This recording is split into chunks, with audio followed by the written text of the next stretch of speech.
ঘুমানোর আগে অনেক সময় অজু থাকে না, তখন কি আয়াতুল কুরসি পড়া যাবে? ঘুমালে বোবায় ধরে, এ থেকে বাঁচার জন্য কোনো আমল আছে কিনা? আজান শেষ হওয়ার আগে কি নামাজ পড়া যাবে? ঘরে একা ফরজ নামাজ পড়লে কি উচ্চস্বরে কোরআন তেলাওয়াত করতে হবে আর উচ্চস্বরে তাকবীর দিতে হবে? জামাতে নামাজ পড়ার সময় ইমাম ভুল করলে পিছন থেকে মুক্তাদির আল্লাহু আকবার বলে ওঠে। এখন কিছু প্রসিদ্ধ ইমামের মুখ থেকে শুনছি সুবহানাল্লাহ বলতে হবে, কোনটা সঠিক? 4 রাকাত বিশিষ্ট সুন্নাত নামাজে সূরা মিলাবো কি না? ঘরে অনেক কিছুতেই ছবি থাকে, যেমন বই, পত্রিকা, ম্যাগাজিন। সেক্ষেত্রে কি ওই রুমে নামাজ হবে? আমার পিরিয়ড থাকা অবস্থায় আগদ হয়েছে, অজু করতে বলেছেন হুজুর, এতে বিয়ে সম্পূর্ণ হলো? আমি স্বাক্ষর দিয়েছি।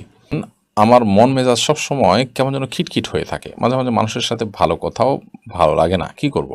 কোনো মহিলা হজ করলে তার নামের আগে আলহাজ লেখা জায়েজ আছে কিনা? সিয়াম মিয়া আপনি লিখেছেন, জামাতে নামাজ পড়ার সময় ইমাম ভুল করলে পিছন থেকে মুক্তাদির আল্লাহু আকবার বলে ওঠে। এখন কিছু প্রসিদ্ধ ইমামের মুখ থেকে শুনছি সুবহানাল্লাহ বলতে হবে, কোনটা সঠিক? ভাই সিয়াম, অবশ্যই আপনি যেটা ইদানিং শুনছেন ওই ইমাম থেকে বলেছেন সেটি সঠিক, কারণ হাদিসে নবী সাল্লাল্লাহু আলাইহি ওয়াসাল্লাম এটিই বলেছেন, আত-তাসবিহু লিরিজালি ওয়াত তাসফিকু লিন-নিসা। নামাজের মধ্যে ইমাম সাহেবের ভুল হলে যারা পুরুষ তারা তাসবিহ পড়বেন, সুবহানাল্লাহ বলে উঠবেন। সুবহানাল্লাহ এর শব্দের অর্থই হলো আল্লাহ পবিত্র। এটা আশ্চর্যের সময় মানুষ বলা হয়, যারা ইমাম সাহেব এটা কী করছেন, এই টাইপের বিষয়। আল্লাহু আকবার হলো বড় কোনো অর্জন হয়ে গেলে ইতিবাচক ইয়েতে সাধারণত আল্লাহু আকবার ব্যবহার হয়ে থাকে, অতএব এখানে আল্লাহু আকবার না বরং সুবহানাল্লাহ বলা উচিত, সেটি হাদিসের নির্দেশনা। আল্লাহু আকবার চলে আসছে আমাদের সমাজে কোনোভাবে, তো শুদ্ধটারই চর্চা আমাদের করা উচিত। এরপর এম কে করিম লিখেছেন, আজান শেষ হওয়ার আগে কি নামাজ পড়া যাবে? আজান শেষ হওয়ার আগে আপনি নামাজ পড়তে পারেন, তবে আজান যখন শুরু হয়ে যায় তখন আজানের জবাব দেওয়াতে মগ্ন হওয়া উচিত, যেন আজানের জবাব দিয়ে শেষ করে তারপর আপনি নামাজ পড়তে পারেন, সেটা বেশি উত্তম। তবে আজান চলাকালীন সময় যদি আপনি নামাজ শুরু করে দেন তাতে নামাজ হয়ে যাবে, কারণ আজানের জবাব দেওয়াটা ফরজ কিংবা ওয়াজিব নয়। ফাহিম কাউসার লিখেছেন, কোনো মহিলা হজ করলে তার নামের আগে আলহাজ লেখা জায়েজ আছে কিনা? নামের আগে আলহাজ পুরুষের জন্য লেখা যেখানে উচিত না সেখানে মহিলার জন্য কারণ লিখতে যাবে? একই কথা, পুরুষ মহিলা কারোর জন্য এটা শোভনীয় নয় যে তিনি হজ করেছেন সেটি তার নামের আগে লিখে রাখবেন। এটি তার এখলাস এবং তার যে নিয়তের ব্যাপারটা আছে সেটা নিয়ে রীতিমতো ধোঁয়াশা তৈরি করে, এই জন্য এটা না করা উচিত। এবার বলতে কি এটা মানুষের কাছে বলে বেড়ানোর সারা জীবন ধরে এরকম কোনো বিষয় নেই। হ্যাঁ, প্রসঙ্গ তো আসলো, ওখানকার কোনো ঘটনা বললো সেটা ভিন্ন বিষয়, বাট আপনার আলহাজ আপনার এই উপাধি এটা সেটে নিজেকে হজ করেছেন সেটি জাহির করা অবশ্যই গুনাহের কথা। মাসুক আহমদ আপনি লিখেছেন, ঘুমালে বোবায় ধরে, এ থেকে বাঁচার জন্য কোনো আমল আছে কিনা? দেখুন, আমাদের অনেকেই ঘুমালে যখন আমাদের শরীরের মধ্যে প্যারালাইসিসের মতো ভাব হয়ে যায়, আমাদের সেন্স ঠিক থাকে বাট হাত পা কিছুটা নড়াতে পারি না, আমরা সেটাকে বোবায় ধরা বলি। এটা আমাদের সমাজে বহুল প্রচলিত। সাধারণত বোবায় ধরা বলতে আমরা মনে করি যে বোবা জিনে ধরছে, সেজন্য আমরা বোবার মতো হয়ে গেছি, কথা বলতে পারছি না, আওয়াজ নাই এবং নড়াচড়া নাই, অথবা আপনার জিনে ধরার ফলে আমরা বোবার মতো হয়ে গেছি, এটাকে আমরা বোবায় ধরা বলি। আসলে এটা জিনে ধরা, এটি কোরআন হাদিসের আলোকে যেমন প্রমাণিত না, এবং ইসলামী শরীয়তের দৃষ্টিকোণ থেকে এটাকে জিনের ধরার কারণে এরকম হয় তেমনটি বলা হয়নি, বরং এটার বৈজ্ঞানিক ব্যাখ্যা আছে। আমরা জানি যে এটাকে বলা হয় আপনার স্লিপ, কি বলে এটাকে, পক্ষাঘাতগ্রস্ত, মানে ঘুমে স্লিপ প্যারালাইসিস বা আপনার ঘুমন্ত অবস্থায় পক্ষাঘাতগ্রস্ত হওয়া, সাময়িক সময়ের জন্য, অল্প সময়ের জন্য, মুহূর্তের জন্য এরকম হয়ে থাকে। তো এরকম যদি হয় তাহলে সেক্ষেত্রে চিকিৎসকদের বিভিন্ন পরামর্শ আছে এটি কেন হয়। সাধারণত না ঘুমালে, ঘুম গভীর না হলে, শুয়ে থাকলে, বিভিন্ন ডিভাইস আশপাশে রাখলে, সেগুলো চালু থাকলে, সেগুলোর কারণে অনেক সময় এরকম অসুবিধা হতে পারে। শরীর অত্যধিক ক্লান্ত থাকলে এরকম হতে পারে, এবং দিনের বেলা ঘুমের অভ্যাস থাকলে রাতের বেলা এরকম হতে পারে। এই জন্য দিনের বেলা যথাসম্ভব না ঘুমিয়ে রাতে তাড়াতাড়ি ঘুমিয়ে যাওয়া উচিত, এবং লম্বা সময় ধরে খুব মন ভরে ঘুমানো উচিত, এবং ডিভাইস ইত্যাদি থেকে যথাসম্ভব ঘুমের আগে থেকে দূরে থাকা উচিত, এবং এগুলোকে দূরে রাখা উচিত, এবং সম্ভব হলে বন্ধ করে বা এরোপ্লেন মোড দিয়ে রাখতে পারলে ভালো হয়। তো এগুলোর মাধ্যমে ইনশাআল্লাহ বিদিনিল্লাহ এখান থেকে রক্ষা পাওয়া যাবে। চিকিৎসকগণ এবং এ বিষয়ে বিশেষজ্ঞগণ নানা রকম পরামর্শ আমাদেরকে দিয়েছেন, বিধায় সেগুলো আমরা করব। এর বাইরে ওই মুহূর্তে আমি আল্লাহ তাআলা স্মরণ করে আল্লাহর কাছে পানা চাইতে পারি। এই পক্ষাঘাতটা স্থায়ী হয়ে গেলে আমার জন্য সেটা কত বড় বিপদের কারণ হবে, সন্দেহাতীতভাবে সেটি আমাদের টেনশনের কারণে একটি রিমাইন্ডার হিসাবে। এই জন্য আল্লাহ তাআলার কাছে আমরা ইস্তেগফার করব এবং ভীত সন্ত্রস্ত না হয়ে আল্লাহর কাছে আমরা সাহায্য প্রার্থনা করব এবং আমরা আশা করব ইনশাআল্লাহ এটা ছেড়ে যাবে, আতঙ্কিত হব না। তো এই বিষয়ে তারা পরামর্শ দিয়ে থাকেন। এর বাইরে ইমানদার হিসেবে যেটা বললাম যে ওই মুহূর্তে আপনি সেন্স আছে, সেন্স কাজ করছে, তো আল্লাহ তাআলার কাছে আপনি মনে মনে দোয়া করতে থাকেন, মুখে আওয়াজ করতে না পারলেও কোনো অসুবিধা নেই।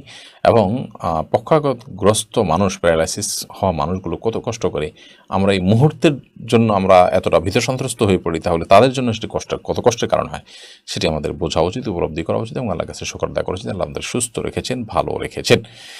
শিলা আক্তার লিখেছেন, ঘরে অনেক কিছুতেই ছবি থাকে, যেমন বই, পত্রিকা, ম্যাগাজিন, সেক্ষেত্রে কি ওই রুমে নামাজ হবে? তাছাড়া বাচ্চাদের বিভিন্ন খেলনাও থাকে।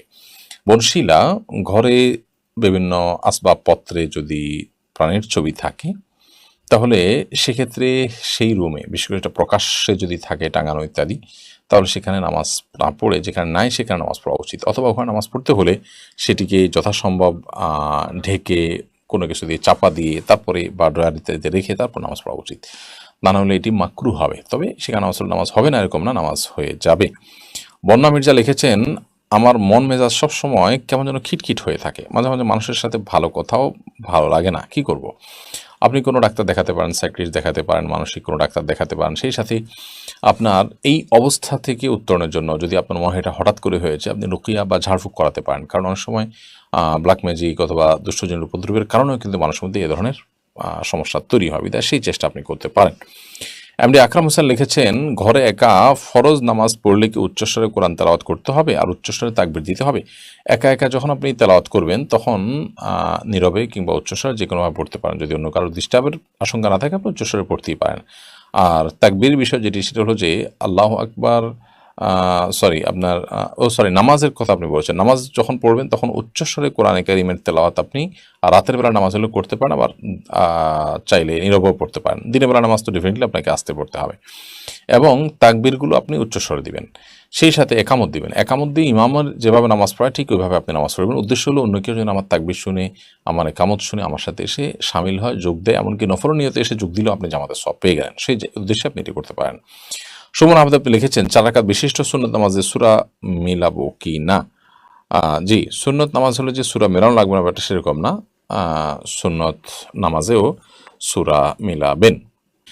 আব্দুল সাত্তার লিখেছেন, ঘুমানোর আগে অনেক সময় অজু থাকে না, তখন কি আয়াতুল কুরসি পড়া যাবে? অবশ্যই পড়া যাবে। আয়াতুল কুরসি পড়ার জন্য অজু করা জরুরি না, মুখস্থ তেলাওয়াত করতে হলে অজু আবশ্যক না, বিধায় আপনি অবশ্যই ঘুমানোর আগে অজু না থাকলে আয়াতুল কুরসি কেন 3 কুল কোরআন কারীমের অন্যান্য সূরাও আপনি পাঠ করতে পারবেন। এমন শাহাদুল হোসেন লিখেছেন, আমি প্রস্রাব করে টিস্যু ব্যবহার করার পর টিউবওয়েলে চাপ দিয়ে অজু করার সময় আমার মনে হয় আমার পেশাবের রাস্তার মুখে পেশাব চলে আসে। তবে পুরুষলিঙ্গ দেখলে কোনো পেশাব দেখতে পাই না, এক্ষেত্রে করণীয় কি? এটা অনেক সময় মানসিক জাস্ট একটা ওয়াসওয়াসা, কুমন্ত্রণার কারণে হয়, একটা বিভ্রান্তির মধ্যে মানুষ থাকে। তো এটা দূরের জন্য নবী সাল্লাল্লাহু আলাইহি সাল্লাম আমাদেরকে বলেছেন যে ভিজা হাত দিয়ে ঠিক ওই জায়গাটাতে কাপড়ের উপর থেকে আমরা পানি ছিটা যেন দিই, যাতে করে সংশয় দূর হয়ে যায়, যেগুলোকে পানিই মনে হয় যে আমি পানিতে ছিটা দিলাম। কারণ এ জাতীয় সংশয়গুলো আমাদের আমল ইবাদতকে অনেক সময় ধ্বংসের দিকে নিয়ে যায়, নামাজে মনোযোগ হয় না, সময় নষ্ট হয়, এগুলোকে কোনোভাবে পাত্তা দেওয়া উচিত না। তবে এর বাইরে পেশাবের সমস্যা থাকলে তো অবশ্যই পেশাবের ডাক্তার দেখানো যাওয়া উচিত। প্রীতি ইসলাম আপনি লিখেছেন, আমার পিরিয়ড থাকা অবস্থায় আগদ হয়েছে, অজু করতে বলেছেন হুজুর, এতে বিয়ে সম্পূর্ণ হলো? আমি স্বাক্ষর দিয়েছি। পিরিয়ড অবস্থায় আগদ হওয়াতে কোনো অসুবিধা নেই, অজুও কোনো জরুরি ছিল না। আপনি প্রস্তাবে সম্মত হয়েছেন অথবা প্রস্তাব দিয়েছেন, সে পাত্রপক্ষ সম্মত হয়েছে, অথবা প্রস্তাবের কথা লেখা আছে সেখানে আমি প্রস্তাব দিচ্ছি অথবা আমি কবুল করলাম এই কথা লেখা আছে সেখানে আপনি স্বাক্ষর করেছেন, এরকম প্রক্রিয়াতে বিয়ে হয়ে যাবে। আর যদি মুখে কিছুই না বলেন, শুধুমাত্র স্বামীর ঘরে স্বামী, স্ত্রীর ঘরে স্ত্রী আছে, আপনি নিশ্চিত সিগনেচার করেন, তাতে বিয়ে হবে না। এখানে স্পষ্ট বলতে হবে আমি প্রস্তাব দিলাম অথবা আমি কবুল করলাম, এর মাধ্যমে বিয়ে সম্পাদন হবে ইনশাআল্লাহ বিদিল্লাহ, এবং পিরিয়ড থাকার কারণে এর কোনো ক্ষতি হবে না, অর্থাৎ বিয়ের আগদ সম্পন্ন হওয়ার কোনো ক্ষতি হবে না।